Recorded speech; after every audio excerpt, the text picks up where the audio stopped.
Welcome to the NBA Coast to Coast podcast brought to you by thelines.com. Coming to you from the West Coast, Josh Lander, joined by Nate Weitzer. He's on the East Coast. And we're looking at a Game 7 in this video. In this one, we've got the Nuggets and the Timberwolves going at the Western Conference Game 7 in those semifinals. Also have a Knicks and Pacers video Game 7 up as well for you guys. So we're switching up a little bit. We got best bets and player props from Nuggets, Timberwolves in this one. Same concept for Pacers, Knicks in the other video. So subscribe to the page and continue to follow along with us. We're coming back to you each and every day now throughout the rest of this postseason that we have this NBA action.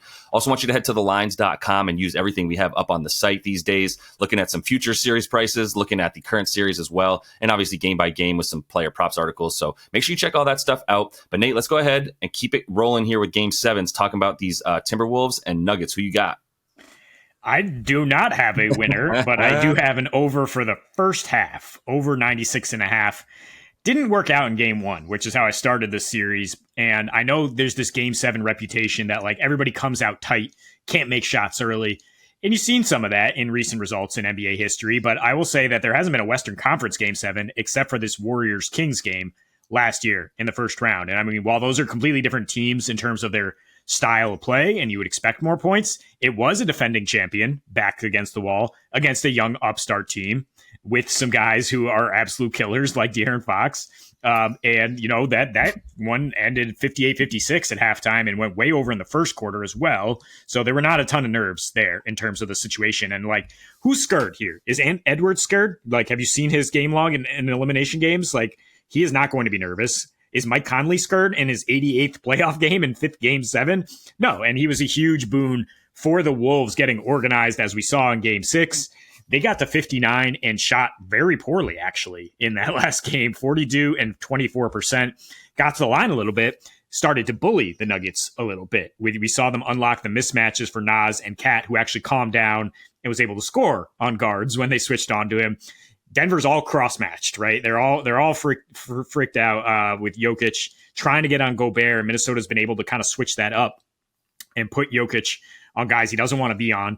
And then they have guards on Cat or Nas or whatever, and then they're kind of in trouble defensively.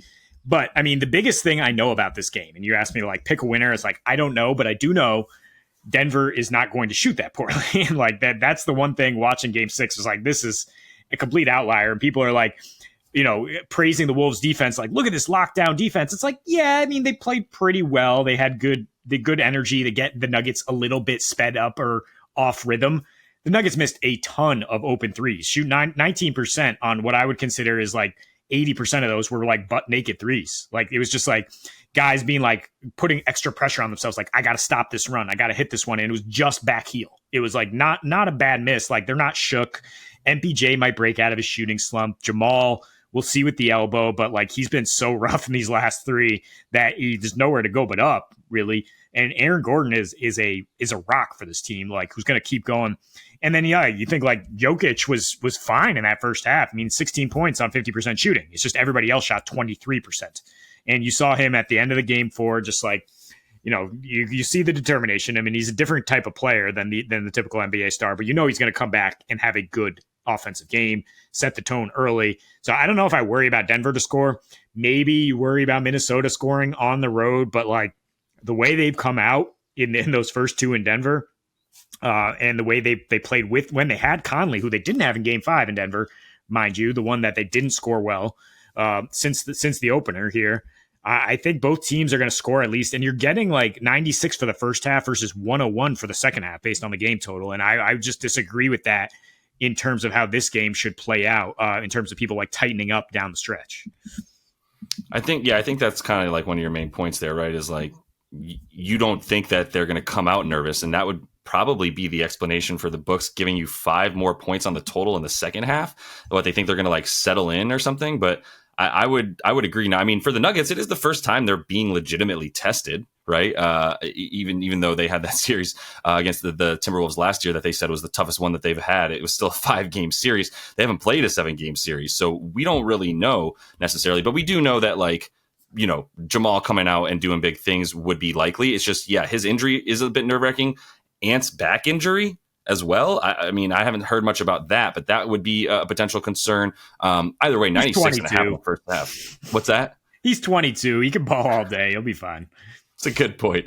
To be 22, he's also played a lot of NBA games this year. But more importantly, I think he's probably good. I haven't heard anything to the contrary, and I don't think you'll get any news out of Minnesota that like he's hurt or hobbled in any way. Because I mean, more than anything, that just tips your hand. If you already know he's playing, leave him in there. Don't give any information about where he may or may not be struggling physically, and just move the hell on. But I think Mike Conley's going to be helpful. I'm not worried about it, man. Let me take the champs, sweat free. Just kidding, not gonna be sweat free. But money line with Joker to make a 3. That's how I'm playing this one here. And I'm honestly okay if you get the Nuggets at minus like 4.5 or so. If you can get it under 5, I'm good with it. It's right at 5 right now. I think it's going to do what the Knicks one did yesterday, where it was like, Knicks plus 6.5, Knicks plus 5, Knicks plus 4.5, Knicks plus 6. Like, it's just going to fluctuate like that as money comes in, because it's probably pretty 50-50 on the way that these lines are set up here. But that's why I said if you can get under 5, I'm still good with that as well for the Nuggets. If you just want one core side pick and you don't want to mess around with other stuff. But for Joker to hit a 3, man, he's done this in 8 of 11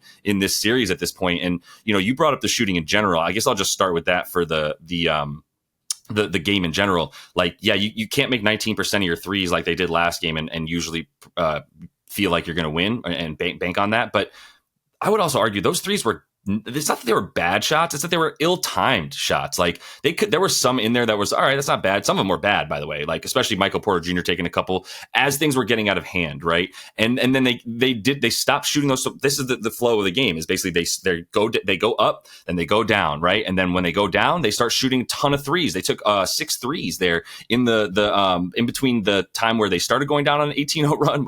Throughout the 18-0 run that the Timberwolves put together, the Nuggets shot 6 threes. They didn't try to get to the foul line, which at least stops the momentum for a minute. Like, there's a lot of ways to play that way smarter than to just shoot threes. And a missed 3 is just like an injection of energy into the other team, who's like, sweet, somebody grab that rebound going out to the 3-point line and let's get this fast break going. And that's what they did, to the tune of that like 27-2 run or whatever they ended with. But that was just poor decision making, to be honest. And you come back home and you feel a lot more comfortable just going to the bucket.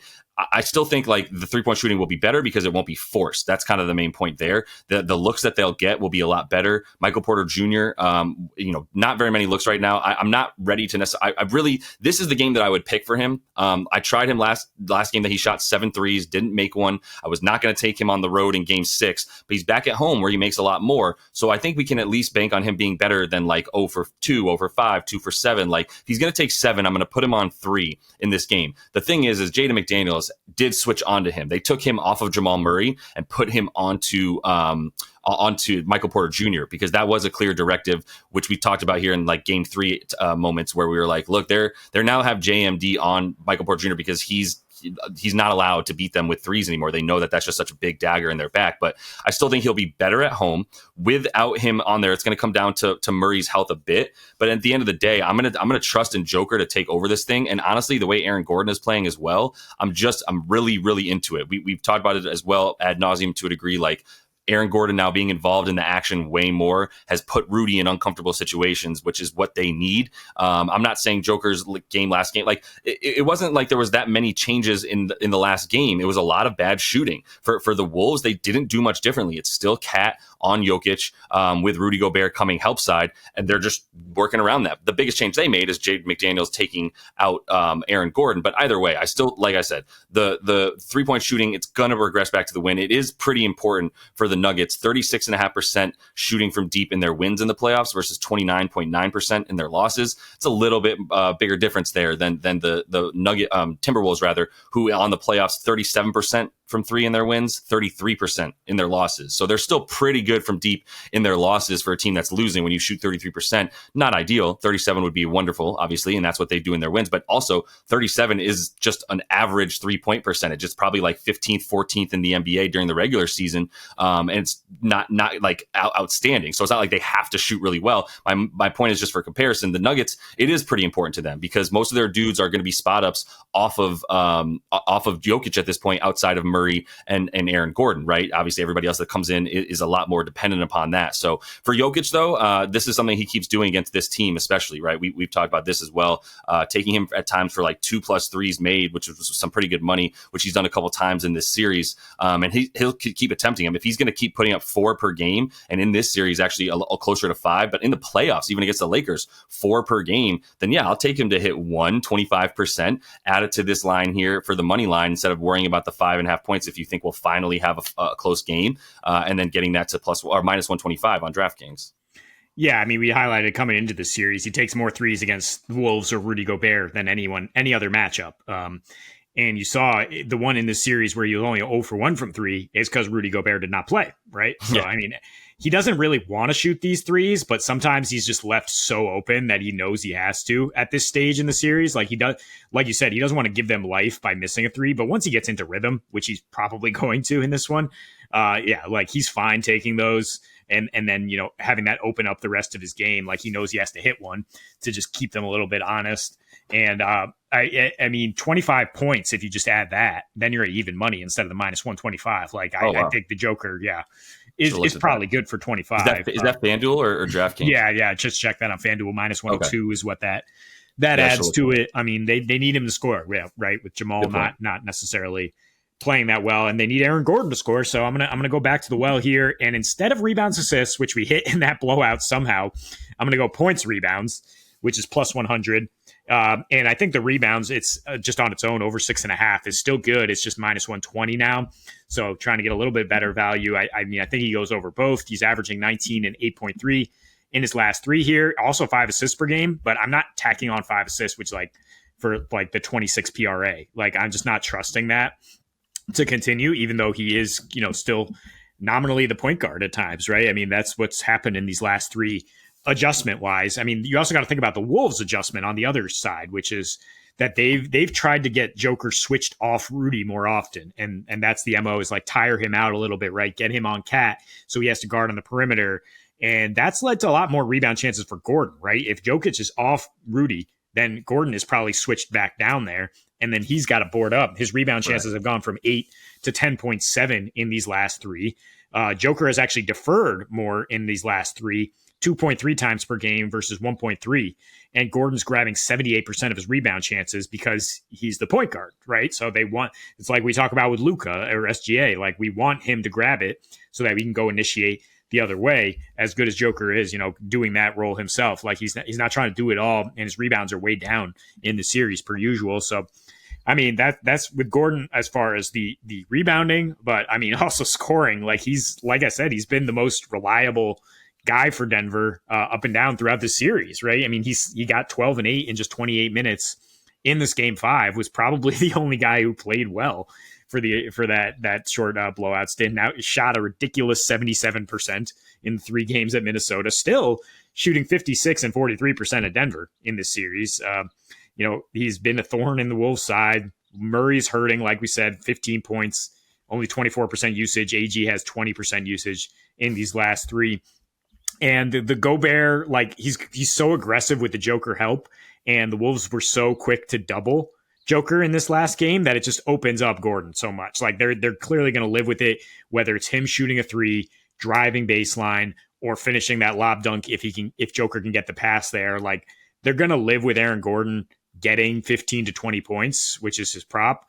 If they can slow down the Joker, because they know that is clearly the roadmap to getting smoked here, is if the Joker goes 30 to 40 points like he did in game 5. So you also think maybe Joker assists to a degree, or do you think that's not necessarily how that's going to play out on offense?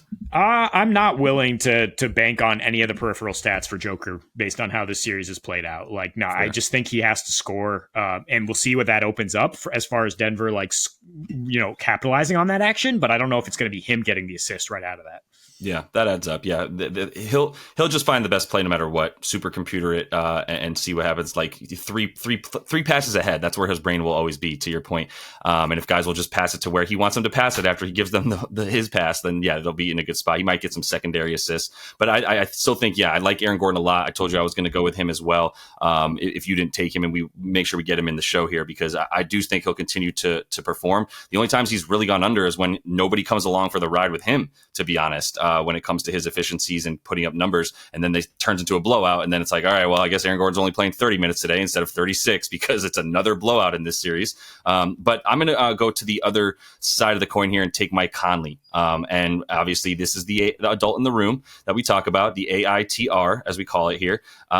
We don't call it that. But he is going to be a dude that you trust, right? And similar to like TJ McConnell, like, do you trust anybody more than him on this team? I trust Ant plenty. I think he'll just galaxy brain his way to, 28 points and probably like 4 boards or 4 assists and like 6 boards or something like that. Like probably a really good Michael Jordan looking stat line for Ant.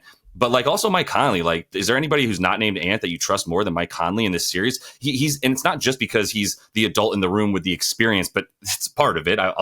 We already mentioned that briefly. Like, we trust Mike Conley a lot with his game sevens. Like, he ain't gonna be rattled. He's already played 5 game sevens, 88 playoff games to the numbers that you provided.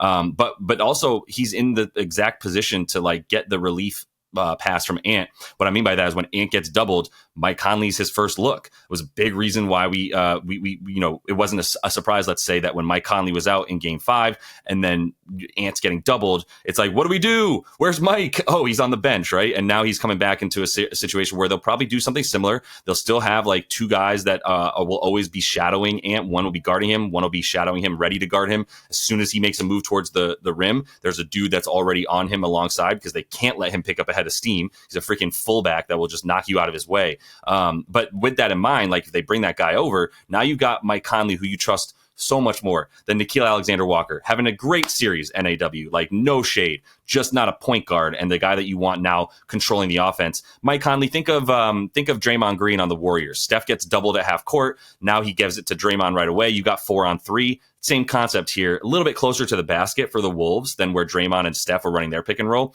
But when he's the relief, right? Like he's the Draymond now. He's got 4-on-3 and he can go and do his thing. A lot of lobs to Rudy. So by the way, I hope I made it clear. It's PRA. I know it's on the screen. Shout out Rich Ryan producing on the weekends. Appreciate you, brother. But the 19.5 PRA for him, -110 on Bet365.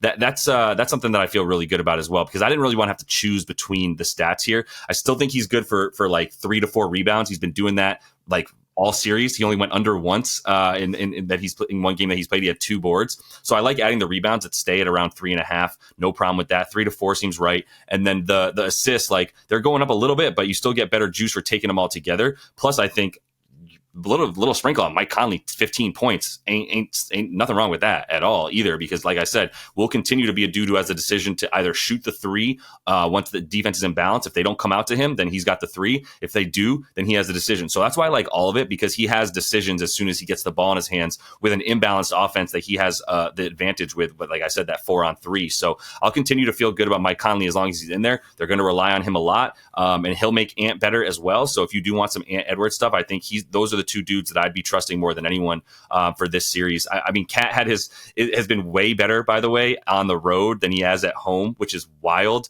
I think he is now at 11 more points per game on the road in the playoffs than he has at home. So I'm not really willing to fade Cat. Plus, he's literally had his sort of just back and forth under points, over points, way under points, way over points. And it's just game by game by game, the AD special, if you will. So I'm not going to try to predict that again for Cat, but I would lean towards a not as good game for him as I would as those other 2. Just not something I'm going to bet on. I'm just going to bet on Conley here. Future head coach Mike Conley, if we could bet on that, and him winning like a coach of the year at some point. Yeah, just like such a smart basketball player. That's why I was going to suggest not taking on points, but under 1.5 turnovers is plus 135. 0 turnovers in 3 of his last 4. The exception being the game 3 disaster for Minnesota, where they just did not come out ready to play. Clearly they'll be ready to play in this one. Clearly he was a huge part of their game 6 turnaround here. So I really like that. And it's not a coincidence that the game 2 is the only time he went under, because, again, Rudy Gobert did not play. And he has just such good chemistry with him in terms of the screen assist, in terms of unlocking his own scoring and getting assists off the lob to Rudy. They've just played together for so long now that's a big factor there. So I like, at full strength, I like Mike Conley to get points and assists. And then, I think I might bet this turnovers look.